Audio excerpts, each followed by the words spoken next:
وَأَجِّلْ فَرَجَهُمْ أَجْمَعِينَ أعوذ باللہ من الشیطان اللعین الرجیم بسم اللہ الرحمن الرحیم الحمدللہ رب العالمین والعاقبۃ للمتقین والنار للمخلدین الصلاۃ والسلام علی اشرف الانبیاء والمرسلین درود پڑھیے محمد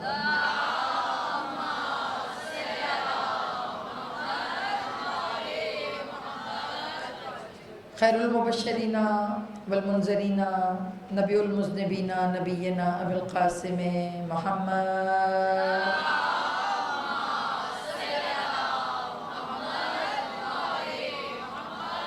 و اہل بیت الطیبین الطاہرین المعصومین اما بعد فقد قال اللہ تبارک و تعالی فی کتابہ المتین والفرقانہ الحمید وقولہ الحق بالحق صلوات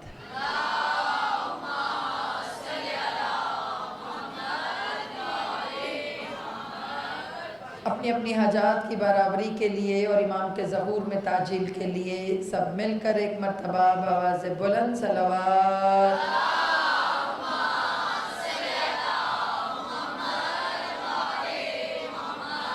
وَأَجِّلْ فَرَجَهُمْ مومنات گرامی باکمال ہے پروردگار کہ جس نے کربلا کو ہمارے لیے درس ہدایت بنایا، زندگی گزارنے کا طریقہ، کس طرح محرومیوں کو مقصد میں بدلا جاتا ہے۔ سب سے زیادہ انسان جب کمزور پڑتا ہے تب وہ پیچھے ہٹنا شروع ہو جاتا ہے، اور ہم اور آپ اتنے خوش نصیب ہیں کہ ہمیں موٹیویشن دینے کے لیے کربلا موجود ہے۔ آپ کبھی دیکھیں، کبھی سوچیں، ہر محرومی، ہر کمی کربلا سے جڑتے ہی ختم ہو جاتی ہے۔ عجیب ہے نا زمین کربلا، یتیم بچے ہوں، بیٹیاں یتیم ہوں، یتیم ہوتی ہیں مگر کمزور نہیں ہوتی، ہے نا؟ بیوہ ہوتی ہیں بچیاں، بہنیں، شوہر ان کے دنیا سے چلے جاتے ہیں، شوہر چلے جاتے ہیں، وہ بیوہ ہوتی ہیں۔ اوروں کے ہاں اگر کوئی کسی کے سر کا سائیں اڑ جائے تو وہ مظلوم، وہ بیچاری معصوم بن جاتی ہے، مگر کربلا سے جڑی ہوئی ہر عورت کربلا سے جڑ کے مضبوط ہو جاتی ہے کہ نہیں؟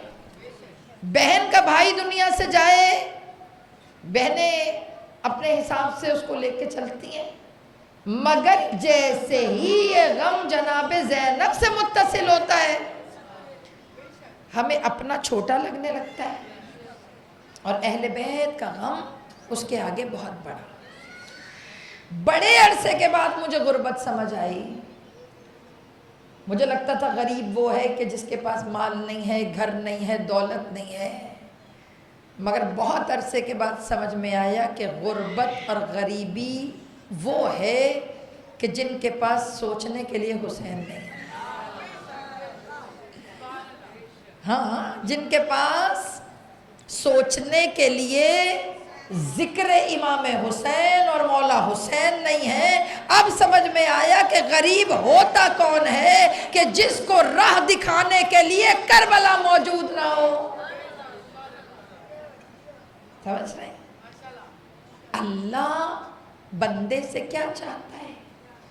آیت وہی جس پہ ہم بات کر رہے تھے، کل میں نے آپ سے کہا تھا مکمل نہیں ہوئی، آیت وہی ہے، ہم اسی کو لے کے چلیں گے۔ پیاری آیت ہے، بہت بڑی کوئی موٹیویشنل آیت۔ آج اور کل بھی ہم اسی آیت کے زیر اثر گفتگو کریں گے۔ پہلے ہم سجاد مولا کو دیکھ رہے تھے، اب ہم شہزادی سکینہ کو دیکھیں گے، کیونکہ چہرے بدلتے ہیں مگر مقصد ایک ہے۔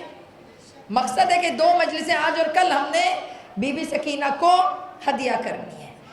آیت وہی ہے، وَلَقَدْ نَعْلَمُ أَنَّكَ يَضِيقُ صَدْرُكَ بِمَا يَقُولُونَ۔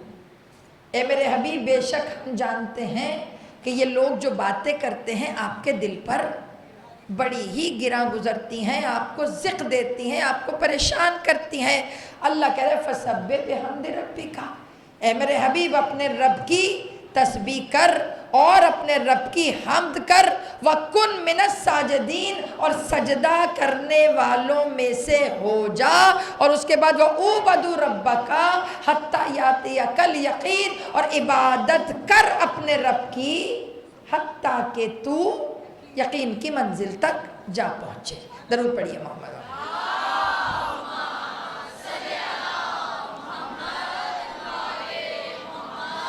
وَعَجِّلْ فَرَجَهُمْ أَجْمَعِينَ۔ تو سمجھ آ رہی ہے بیٹے، آیت میں خدا بندے سے کس چیز کے سائیڈ افیکٹس کے اوپر عبادت مانگ رہا ہے؟ جب لوگوں کی باتیں ڈائجسٹ نہ ہو۔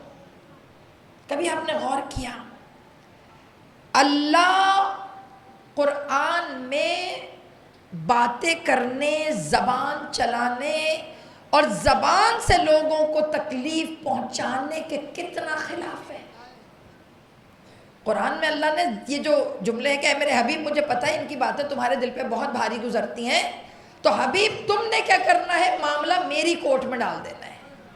فَسَبِّحْ، تم نے میری تسبیح کرنی ہے، بِحَمْدِ، تم نے میری حمد کرنی ہے، وَكُن ساجدین، اور سجدہ کرنے والا بن جانا ہے۔ بس جب تم یہ تین کام کرو گے، دیکھیے حمد، تسبیح اور سجدہ، یہ تین چیزیں مرج ہوتی ہیں تو عبادت بنتی ہے۔ نماز میں بھی تو آپ یہی کرتی ہیں نا، عبادت میں بھی تو آپ یہی کرتی ہیں، تینوں چیزوں کو مکس کرتی ہیں تو نماز بنتی ہے۔ نماز جب خدا کی بارگاہ میں پہنچتی ہے تو قبولیت کے شرف پہ جا کر عبادت بن جاتی ہے۔ سمجھ آ رہا ہے کہ نہیں؟ دیکھیں نا مولا کا جملہ ہے کہ بار الہا میری عزت کے لیے اتنا کافی ہے کہ میں تیرا عبد بندہ ہوں، اور میرے فخر کے لیے اتنا کافی ہے کہ تو میرا معبود ہے۔ یہ مناجات کا جملہ ہے کہ بار الہا میری عزت کے لیے اتنا کافی ہے کہ میں تیرا عبد ہوں، میرے فخر کے لیے اتنا کافی ہے کہ تو میرا معبود ہے۔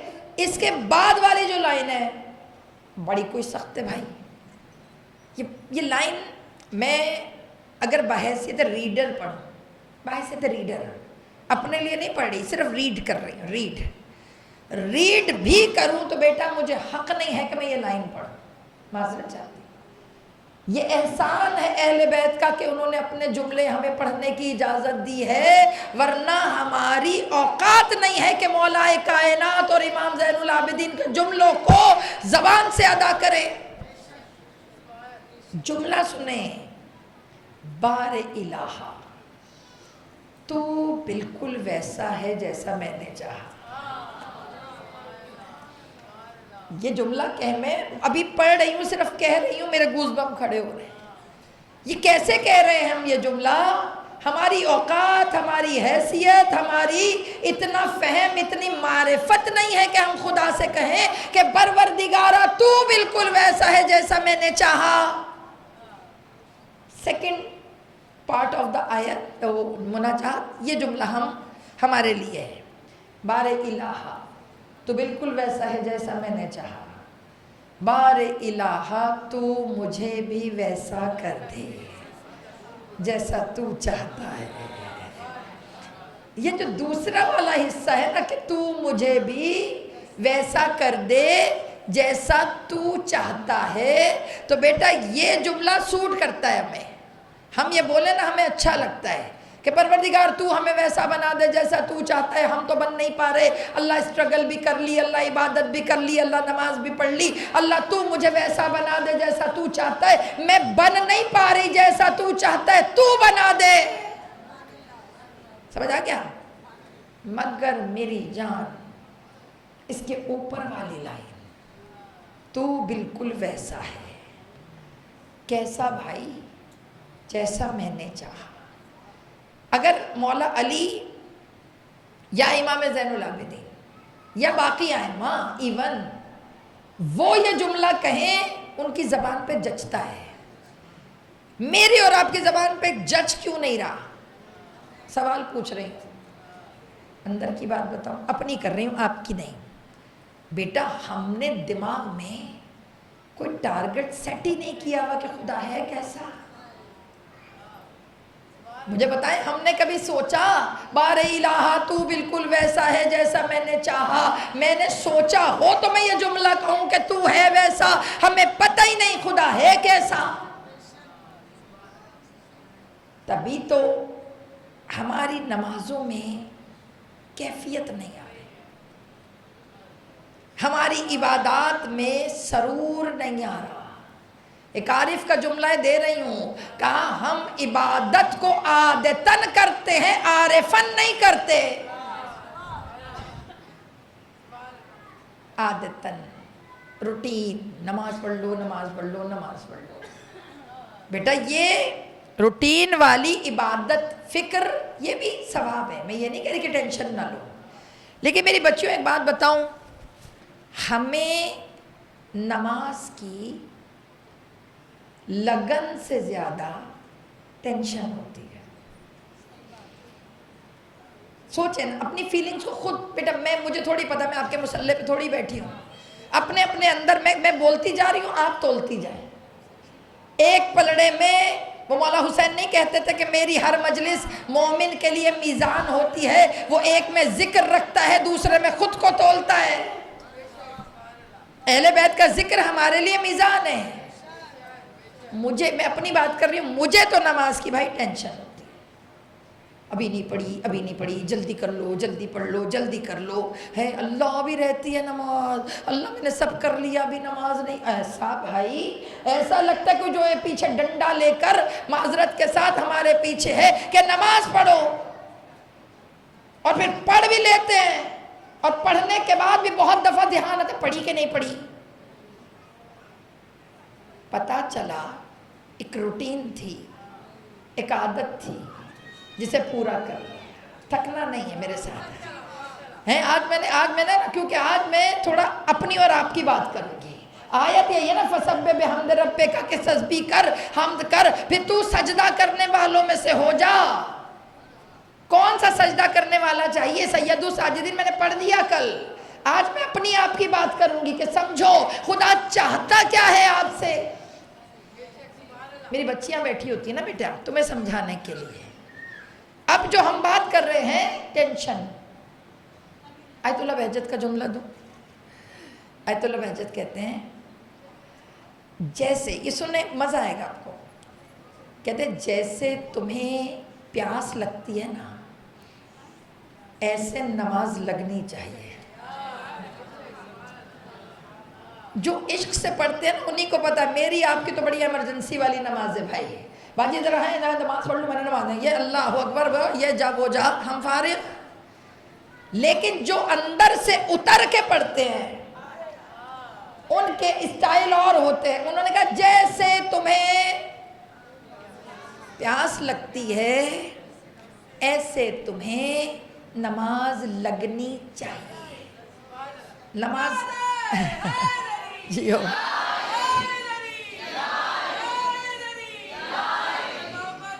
جیتی رہو، سلامت رہو۔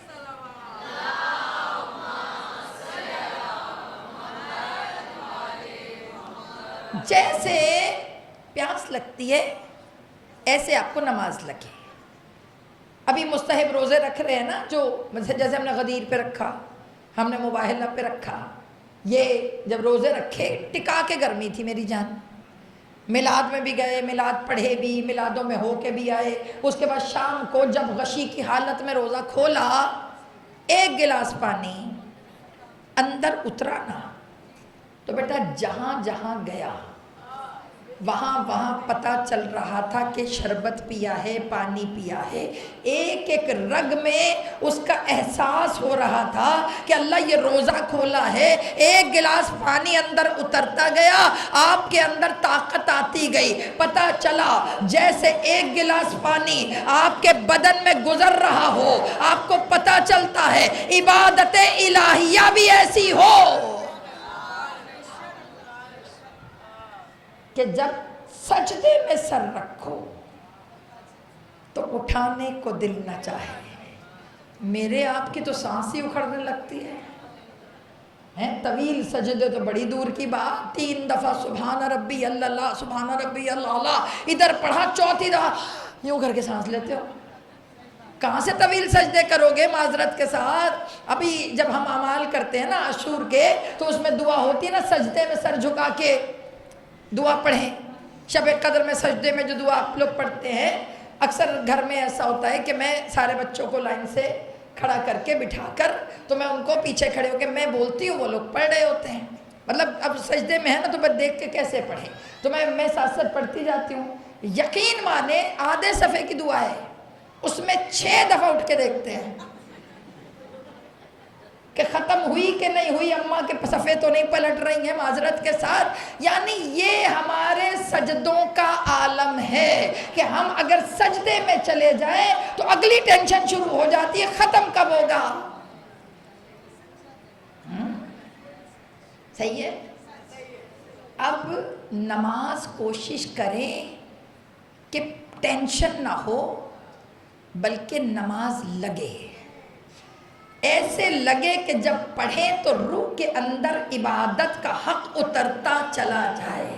علی کا چاہنے والا ہو اور سجدے کی لذت کو نہ سمجھے، مولا سجاد کا چاہنے والا ہو اور سجدے کی لذت کو نہ سمجھے، بیٹا فائدہ کیا فائدہ؟ اصل پرابلم از دیٹ کہ بیٹا ہم نے، مزے کی بات سنو، عبادتوں کا انبار. یہ میری آنٹیاں جو بیٹی ہیں، گھر میں پرانے زمانے میں ایک بڑی پیٹی ہوتی تھی امی کی، ہے نا، دنیا کی ہر زنبیل اس میں سے نکلتی تھی، اور مجال ہے آپ کو اجازت ہو کہ آپ ہاتھ لگا سکیں. اس میں سنبھال کے چیزیں رکھی ہوتی تھی، ہے نا. اس بڑی پیٹی کا اعجاز کیا تھا؟ معجزہ. اس کو لیے میں بڑا محترم لفظ استعمال کرتی ہوں، بھائی وہ امی کی چیز ہے، اس کا تو بڑا احترام ہے زندگی میں. اس کا معجزہ یہ تھا کہ اس میں وہ چیزیں رکھی جاتی تھیں جنہیں ضرورت کے وقت استعمال کرنا ہے. سمجھا کیا ہے کہ نہیں؟ یہ ساری آنٹیاں، ہمارے بچے، شکر ہے ہم نے اپنے بچوں کی جان اس سے چھڑا دی ہے. ہمارے بچے اس خوشی سے محروم ہیں کہ کب وہ کھلے اور کب ہم دیکھیں اندر کیا ہے. ہم نے سب کچھ کھولا ہوا ہے، کچھ ہے ہی نہیں کہ جو ہم سنبھال کے رکھیں معذرت کے ساتھ. تو میں بات کر رہی تھی، وہ محترم پیٹی جو تھی، اس میں وہ چیزیں ہوتی تھیں کہ جو بوقت ضرورت نکلیں اور استعمال ہوں. ہماری عبادتیں بھی ماشاءاللہ سے پریس ہو کر آخرت کی پیٹی میں رکھیں گے. میں نے کہا نا کہ آج ذرا ڈیفرنٹ باتیں کروں گی، سمجھنا ہے. کل میں نے پڑھ دیے فضائل، آج فضائل نہیں، آج تربیت ہے. آج تربیت، یہ بھی فرش ازا کا صدقہ ہے. تربیت کو سمجھیں گی تو پتہ چلے گا. بیٹا سمجھ میں آ رہا ہے میری جان، ہم نے عبادت کو رکھا ہے آخرت کے لیے. قرآن میں نماز کے کچھ افیکٹس ہیں. جب نمازی نماز پڑھتا ہے تو اس کا اثر کیا ہے؟ نماز کیا کرتی ہے؟ ذرا قرآن کی روح سے مجھے بتائیں، کیا کرتی ہے نماز؟ ہاں اتنی فیمس بات ہے، ان الصلاۃ تنہا عن الفحشاء والمنکر. یہ قرآن ہے. اللہ کیا کہہ رہا ہے؟ کہ نماز بے حیائی اور بری باتوں سے روکتی ہے. یہ نماز پڑھنے کا اثر ہے. یعنی اگر کوئی کام کیا تو اس کا اثر بھی تو ہوتا ہے نا. اللہ نے کہا نماز بے حیائی اور بری باتوں سے روکتی ہے. اب یہ 2 چیزیں اللہ نے بتائیں کہ نماز کیا کرتی ہے، بے حیائی سے روکتی ہے اور بری باتوں سے روکتی ہے. تو پتہ چلا، جاگ کے جملہ سننا، پتہ چلا نماز کا تعلق دنیا سے ہے. اس کو سمجھنا ہے. نماز کا تعلق آخرت سے نہیں ہے، نماز کا تعلق دنیا سے ہے. اب آپ کہیں گے باجی کیا مطلب نماز کا تعلق؟ میں نے تو اتنے ثواب جمع کر کے رکھے، اللہ مجھے دے. میری بیٹی ہوں، نماز کا جو اللہ نے اثر بتایا وہ کیا بتایا؟ بے حیائی اور بری باتوں سے روکتی ہے. تو بیٹے وہاں جا کے کون سی بے حیائی کرنی ہے؟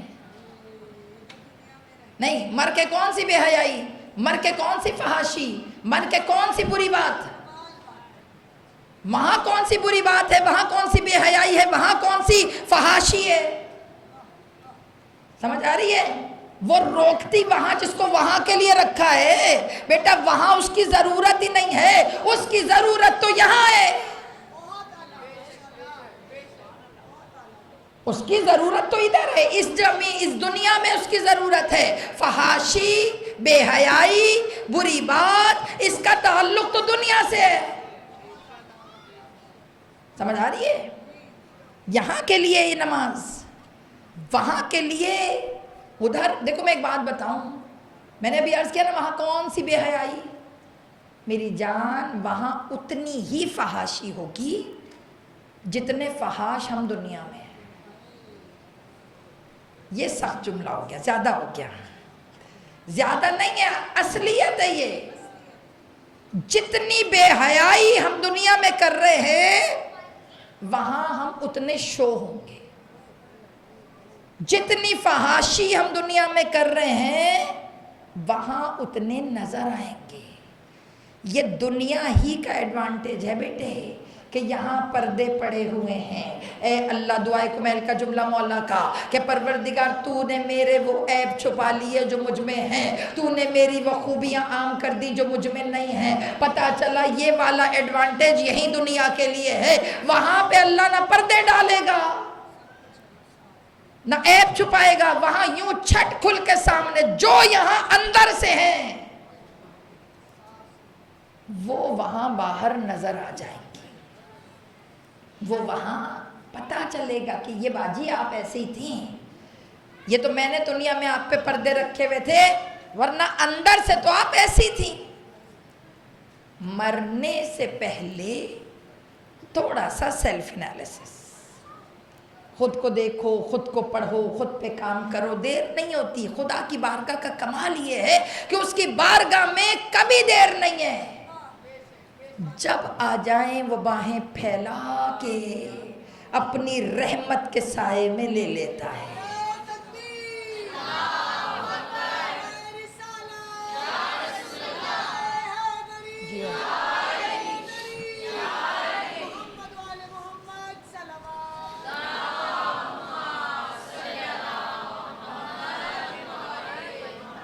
کلیئر ہو رہی ہے بات؟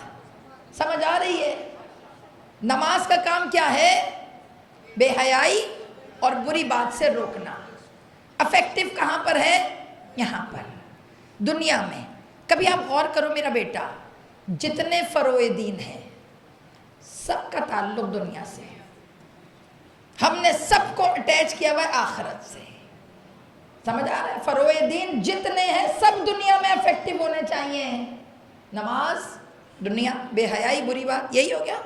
روزہ احساس، احساس ہے روزہ. یہاں احساس نہیں تو مرنے کے بعد کس کا احساس کریں گی؟ یہاں کریں گی، ادھر جتنوں کا احساس کریں گی، مرنے کے بعد وہ احساس آپ کے لیے صدقہ جاریہ بن جائے گا. حج ہو گیا، حج بھی دنیا کے لیے ہے. کمیونٹی اسٹرینتھ دکھانا، یہ بھی دنیا. آخرت میں کیا کرنا ہے؟ زکوٰۃ ہو گئی، خمس ہو گیا، یہ دونوں دنیا کے لیے. یہاں بانٹے تاکہ یہاں لوگوں کے لیے آسانیاں ہو. سمجھ آ رہا ہے؟ امر بن معروف نہیں عن المنکر، یہ بھی دنیا ہے. کسی کی برائی کو برائی کرتے ہوئے دیکھیں خاموشی سے روک دیں. کسی کو نیکی کی ترغیب دینی یہیں دینی. مرنے کے بعد تھوڑی لیکچر کا ٹائم ملے گا. تولا و تبرہ بھی یہی ہے. سارے فروع دین کا تعلق اپلیکیبل، یہ سب اپلیکیشنز ہیں. اپلائی کریں گی تو افیکٹو، ورنہ باکس میں بنا کے رکھیں فائدہ ہی کچھ نہیں ہے. سمجھ آ رہی ہے باتوں کا؟ ماشاءاللہ میرے سامنے بیٹیاں بچیاں سب بیٹھی ہوئی ہیں. ایک سوال پوچھوں، چھوٹا سا سوال. جب یہاں بہت ہیکٹک ہو جائے، یونیورسٹی ہو جائے، مجلس ہو جائے، گھر میں ایکسٹرا آرڈنری کام ہو جائے، تھک جاتی ہیں. جب تھکتی ہیں پین ہوتا ہے گولی کھا لیتی ہیں، پین کلر کھاتی ہیں، پین کلر کھائیں اور وہ اثر نہ کرے، آپ دوسری دفعہ دوبارہ کھائیں کسی اور دن، پھر اثر نہ کرے، پھر تیسری چوتھی دفعہ کھائیں پھر اثر نہ کرے، پھر اچانک آپ کو 40 پہ جانا پڑ جائے، انشاءاللہ کہہ دیتے ہوتے ہیں کیا ہو گیا، انشاءاللہ کہنے میں کیا ہو گیا، میں اتنی مزے کی باتیں کرتے ہو ہے، انشاءاللہ اللہ آپ کو لے کر جائے، امام حسین کا در دکھائے۔ تو میں صرف مثال دے رہی تھی، اچانک آپ کو 40 یا حج، زیارت کیوں نہیں کہہ رہی؟ کیونکہ یہ دونوں زیارتیں باڈی کی ایفرٹس ہیں، چاہے حج کرنا ہو اس میں بھی آپ کی انرجی کنزیوم ہوتی ہے، چاہے نجف سے کربلا واک کرنی ہو اس میں بھی آپ کی باڈی ایگزاسٹ ہوتی ہے نا۔ تو اب آپ جب کربلا جا رہی ہیں، حج پہ جا رہی ہیں، اب آپ نے میڈیکل باکس ایک تیار کیا، ایمانداری سے بتائیں آپ وہ والی گولی رکھیں گی کہ جو یہاں کھا رہی تھیں وہ رکھیں گی؟ کیوں نہیں رکھ رہی؟ آپ نے کہا بھائی وہ یہاں اثر نہیں کر رہی، وہاں تو میں نے اتنا چلنا ہے جو یہاں اثر نہیں کر رہی وہ وہاں کیا اثر کرے گی، اتنا سمجھ آپ کو آ رہا ہے، اتنی سی گولی آپ کی یہاں اثر نہ کرے، آپ اسے زیارتوں پہ نہیں لے کے جاتے تو وہ عبادت جو یہاں آپ کو نہیں بدل رہی،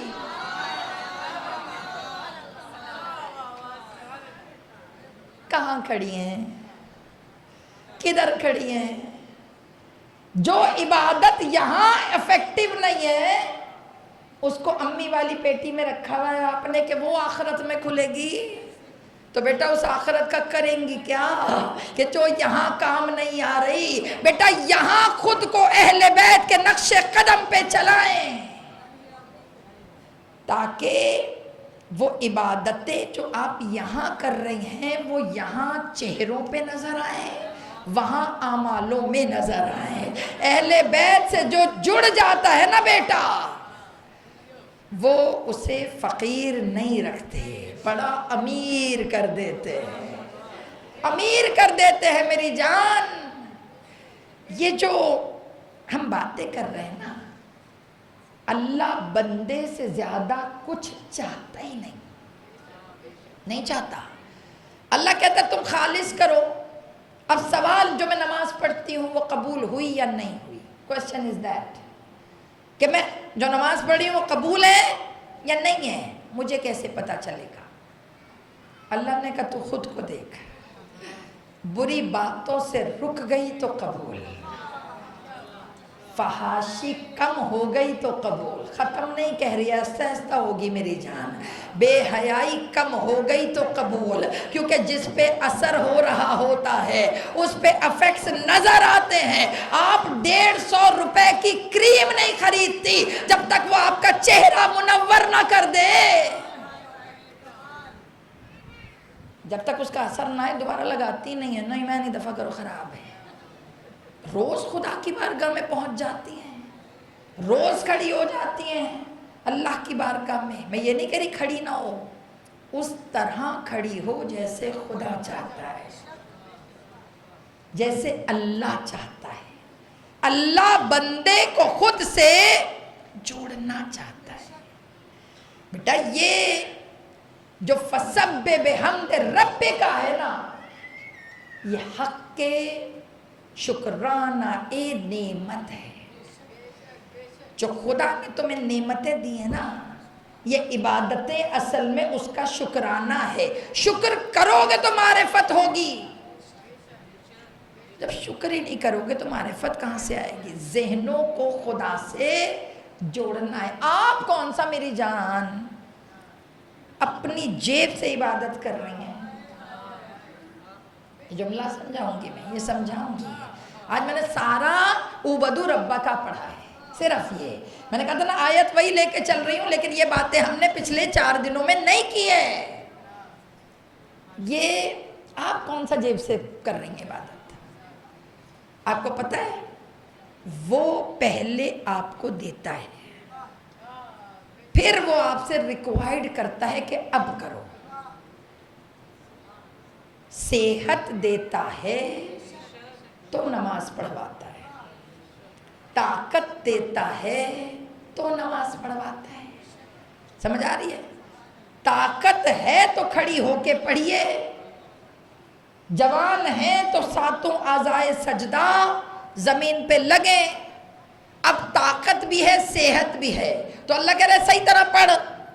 ادھر گھٹنوں میں درد ہوا، طاقت کم ہوئی نا، ادھر آپ کے گھٹنوں میں درد ہوا، ادھر آپ پہ بزرگی چھائی، ادھر آپ کے اندر طاقت کم ہوئی، اللہ نے بھی حساب اٹھا لیا۔ اللہ نے کہا اب تو کرسی پہ بیٹھ کر بھی پڑھے گی تو میں رکوع لکھوں گا۔ میں نہیں کہوں گا کہ تو جھکی کیوں نہیں، جھکی اس لیے نہیں کہ اب تجھ میں طاقت نہیں ہے، تو جو پہلے تو کر رہی تھی اصل میں وہ نماز تھوڑی تھی، میری دی ہوئی طاقت کا اظہار تھا۔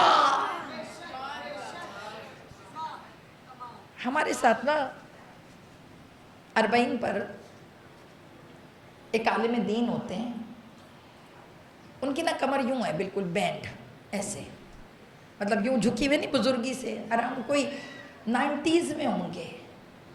تو وہ عالم دین پچھلے سال نہیں آئے، آئی ڈونٹ نو، اب اللہ ان کو زندگی دے، مجھے یہ نہیں پتا کہ وہ حیات ہیں یا دنیا سے چلے گئے، اللہ ان کو اگر زندہ ہیں تو زندگی دے، طاقت دے۔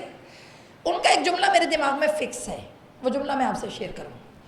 وہ واک کرتے تھے جب، تو آپ کو پتہ ہے نجف سے کربلا 84 کلومیٹرز، اور ایک 97 ایئرز کے بزرگ وہ چلیں۔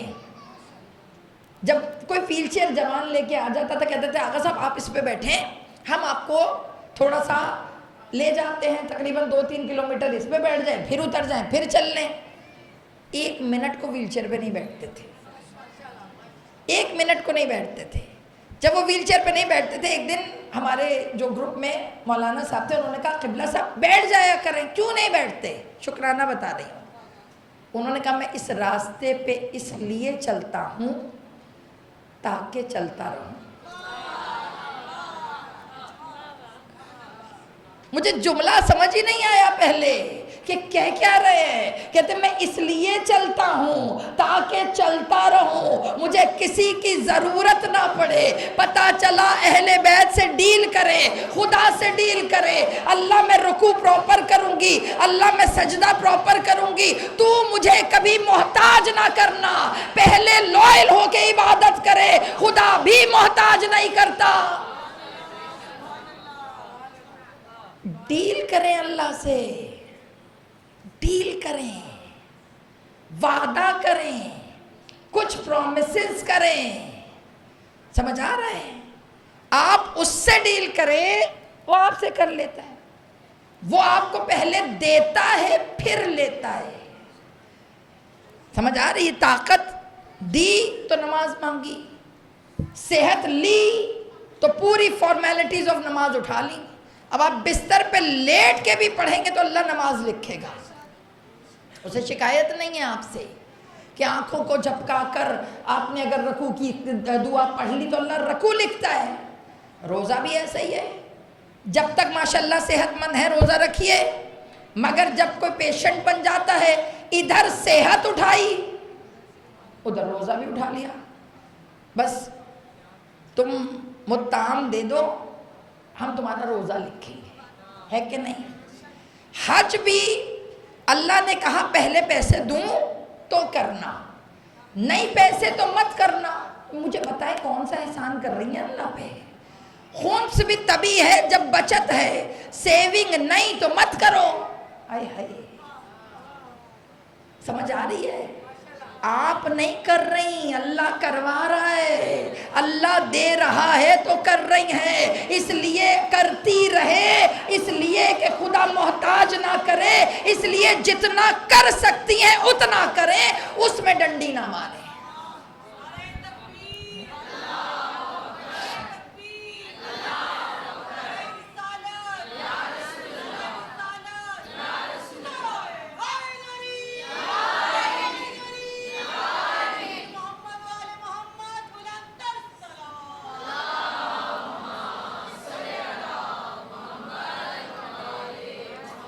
سمجھ آ گیا؟ پچھلی 3 مجلسوں کا نچوڑ دے رہی ہوں میں کہ ایسے ہی عاشق نہیں ہو گئے اہل بیت اس در کے ایسے ہی امام نے سجدوں کو اپنی زینت نہیں بنا لیا، مسئلہ یہ ہے انہوں نے سمجھ کے سجدے کیے ہیں۔ ہم کم فہمی کے سجدے کرتے ہیں، کم فہمی کے۔ سمجھ آ گیا نا بیٹا؟ جب انسان کی نیت خالص ہونا تو اللہ اس انسان کے کیے ہوئے کاموں کو خود سے جوڑ لیتا ہے۔ ابھی میں نے 40 کہہ دیا تو بیٹا نجف سے کربلا کا راستہ خدا تمہیں آنکھوں سے دکھائے۔ واقعی بیٹا یہ راستہ نہیں ہے، معجزہ ہے، معجزہ۔ عجیب جگہ ہے کربلا، پہنچ جاؤ اور اندر کی انا نکال دو، بس اندر کے وہ جو تمہارے ٹینٹرمز ہیں نا اس کو نکال دو۔ پھر حسین ایسا ٹریٹ کرتے ہیں آپ کو، سنگل پینی خرچ نہیں ہونے دیتے اگر آپ اپنی اندر کی اداؤں کو باہر نکال دیں۔ جہاں جگہ ملے بیٹھ جائیں، جو کھانا ملے کھا لیں، جو پانی ملے پی لیں، جس موقب میں جگہ بستر ملے سو جائیں، بس۔ پھر دیکھیں ٹریٹمنٹ کیسا کرتے ہیں حسین، کمی نہیں رہتی، کمی۔ آپ کو پتہ ہے اس راستے کا سارا انتظام یہ عرفہ کہتے ہیں کہ 2 بھائیوں کے ہاتھ میں ہے۔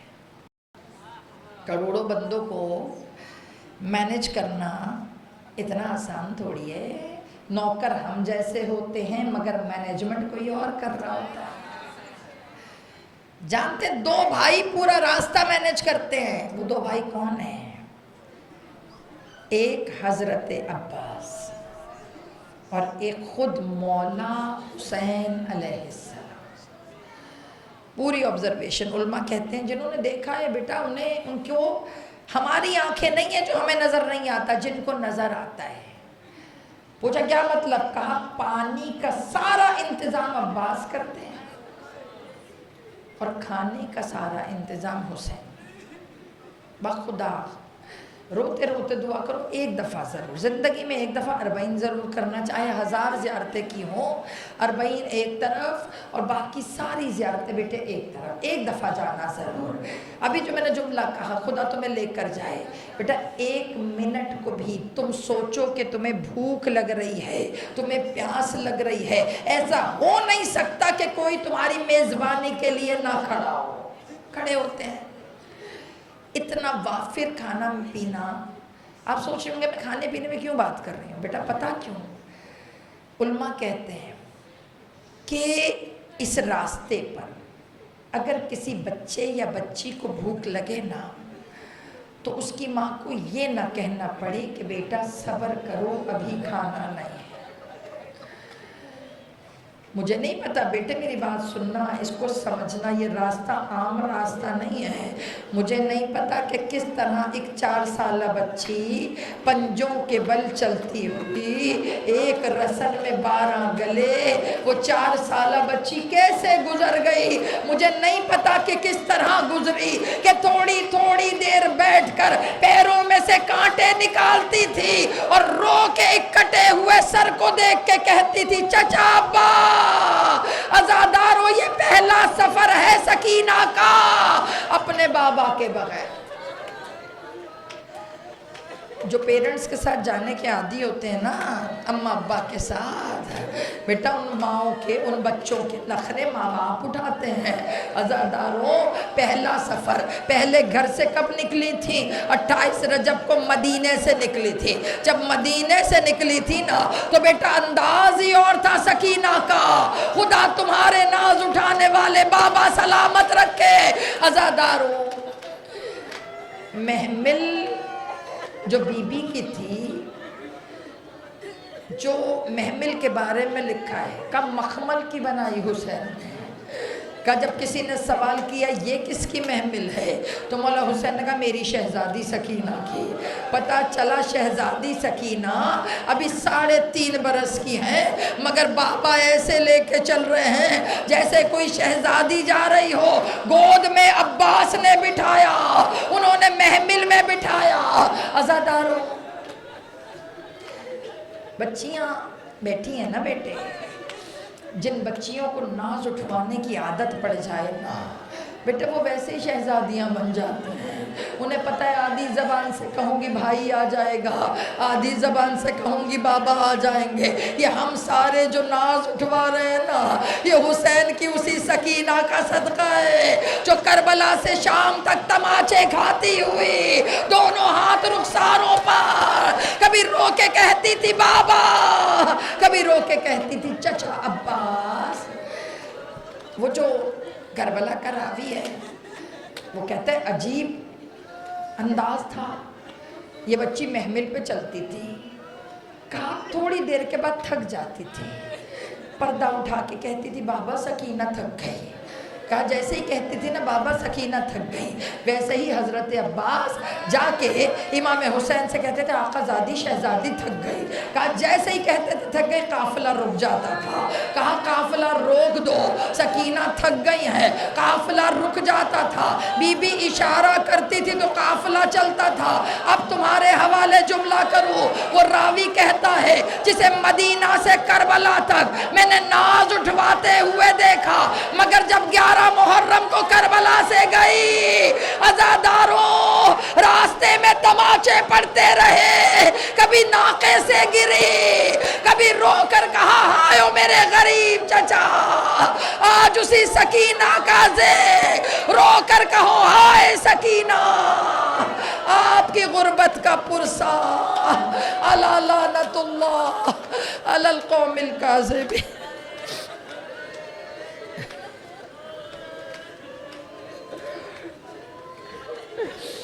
اجرکم اللہ. بیٹا آج یکم سفر ہو گئی, آج پہلی رات ہے سکینہ کی, زندان شام ہے. آج سے نہ دن گننا شروع کر دو میرا بیٹا, آج کے بعد وہ گھٹن سکینہ کو مار دے گی. جہاں بیٹی رو کے کہتی تھی بابا بڑا اندھیرا ہے, اس سکینہ کی یتیمی کا صدقہ بار الہ کسی کو بے وقت یتیم نہ کرنا. مولا جنہیں یتیم کیا ہے مولا ان کے سہارے سلامت رکھنا. اے میرے پالنے والے مومن آئے بیٹھے ہیں, مولا بیٹیاں آئی بیٹھی ہیں, مولا سب بیٹیوں کے ناز اٹھانے والے سلامت رکھنا. ہر بیٹی کے سر پہ باپ کا سایہ سلامت. مولا جنہیں یتیم کیا ہے اللہ ان کے آسروں کو سلامت رکھنا. مومنوں کی پریشانیاں دور فرما. بار الہ جو مریض ہیں انہیں شفا کاملہ عطا فرما. بیٹیوں کے مقدر کھول دے, بچوں کو سنہری کامیابیاں عطا فرما. مولا ہم سب کو کربلا و شام کا زوار بنا, حج و عمرے کا زوار بنا, اربعین کو آسان کر دے. مولا جو مشکلات ہیں اللہ انہیں آسان فرما. اور بار الہ ہماری تمام دعاؤں سے بڑھ کر دعا ہادی برحق کے ظہور میں تعجیل فرما اور ہمیں ان کے ناصران میں شمار فرما. ربنا تقبل منا انک انت السمیع العلیم. ماتم حسین.